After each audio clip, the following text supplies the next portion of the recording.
MTN SME Hub. Link to growth. Link to success. Link to the ultimate resource for business advice and insights.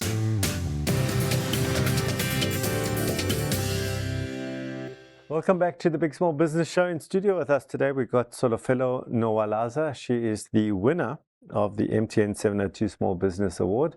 We've just heard about how she entered, how she didn't actually think that she was going to win, and then, I think she underestimated herself, and here she is, the winner. 600,000 rands worth of prizes, and we're going to see what that's going to do with the business, and hopefully that's going to be a big part of your growth. Your question for me, do you want to frame your question about operational efficiency? So I should tell you that I'm an alumni of Raiz Cup, right? Oh, so I know didn't know that. I actually didn't know that. Okay. Yeah, Raiz Cup is big. Am I blushing? You are.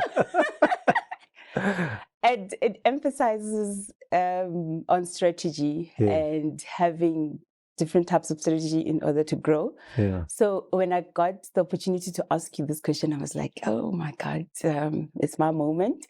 So the one thing that I want to know is, how do I maintain operational efficiency, and how do I come up with a strategy to keep that while still growing? Because as you grow, as small businesses grow, now I think most of it becomes away from you. It becomes about the people that you work and the brands that you work with. So I just want to know, what kind of strategy should I come up with in terms of keeping that operational efficiency while still dealing with the big team and growing? Okay, so let me ask a few questions first. You say you're 11 now. Yeah. 2 years ago, how many people were in the business? It was just 6. 6. Where do you think it'll be in the next 2 years? I'm hoping that I'd have 20 people in the next 2 years. Yeah, that's what I'm hoping. And you spoke about the fact that you got operation here in Johannesburg and in the Northern Cape. Yes, where in the Northern Cape? In Zanzabani, Postmasburg. Postmasburg, okay. Yes, yeah. Okay, so how do you run both right now? So in Postmasburg, there's an operations manager that side. Every 2 weeks I go there. Yeah. And then every Friday we have a catch up to see what has happened in the office, if there's anything that I need to maybe facilitate. So because that side, it's the part of robotics and coding and the last mile delivery. So the operations manager handles those two. And then this side, because we handle bigger businesses, because we currently in talks with MTN to sort of get one of their clients a software for their delivery. So I'm focused here with the software developers. And so far, I haven't had any issues. It's manageable, I'd say. Yeah. Okay. All right, and then just give me the structure of the business so far. So of the 11 people, that's you, the CEO. Just give me from a management perspective. Yeah, okay. So you don't have to use names, just roles. Yeah, no problem. It's just me, and then 2 developers, and then the 2 social media manager and the brand manager. These are the 5 that's here in Joburg.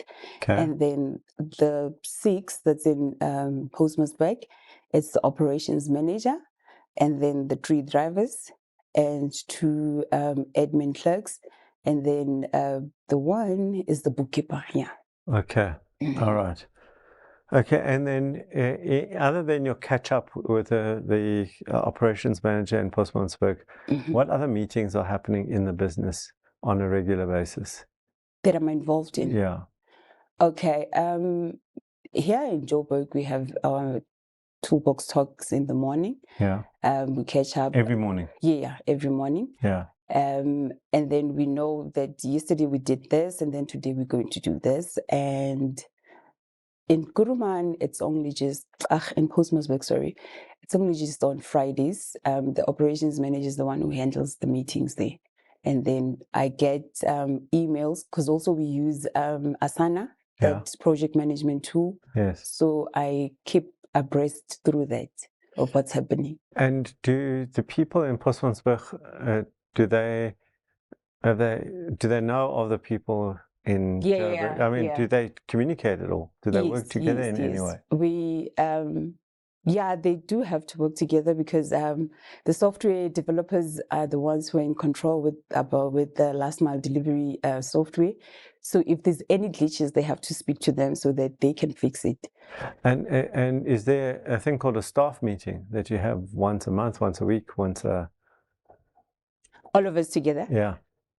No, no, that's where we're lacking. Oh, yeah, okay. Yeah. I get where this is going. Okay, you know where this is going. Mm-hmm. All right, so we got 2 minutes left now in this segment, and then we got a full 8 minutes. So let me try and use the 10 minutes to try and frame this. So let's start with. Now I'm listening to language. If you watch the show, you know I listen to how you say things and what you say. So use the word. We have a catch up. Okay, so no more catch ups. Okay, you need to have agendaed meetings. In other words, it's one of the cheapest tools to use in terms of keeping efficiency and business organized is meetings. It gets a bad rap, but it needs to be agendaed where there is a proper agenda in that meeting. Okay, first point, we're going to talk about this, and this. These are the 4 areas, and one might be general. Okay, so that's the number one. So we start off there with our staff meeting and I would suggest every Monday morning at a specific time. So what you're looking for is you're trying to put rhythm, it's called rhythm in the business, both at a meeting level and a reporting level, right? So you want rhythm in the business. Businesses with rhythm grow, businesses without rhythm don't grow.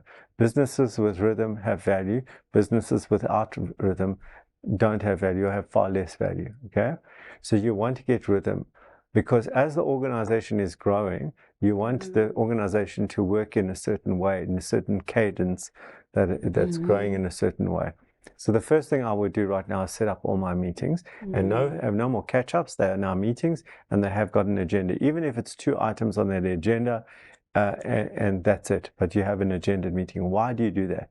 Because it means that person leaves that is running that meeting and the new person comes in, they know what to do and everyone knows what is expected. So there's no friction and no inefficiency from that perspective. So that's the first thing. The second thing is around the reporting. Same thing. When are certain reports required? Every Friday, close of business, what are the reports that we need? I'm just making it up.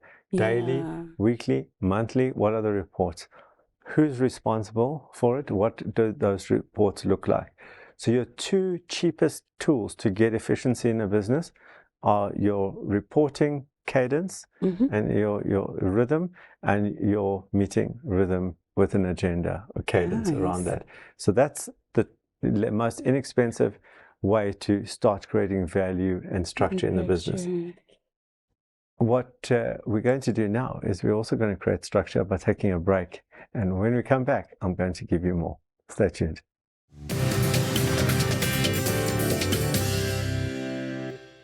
MTN SME Hub, link to business success.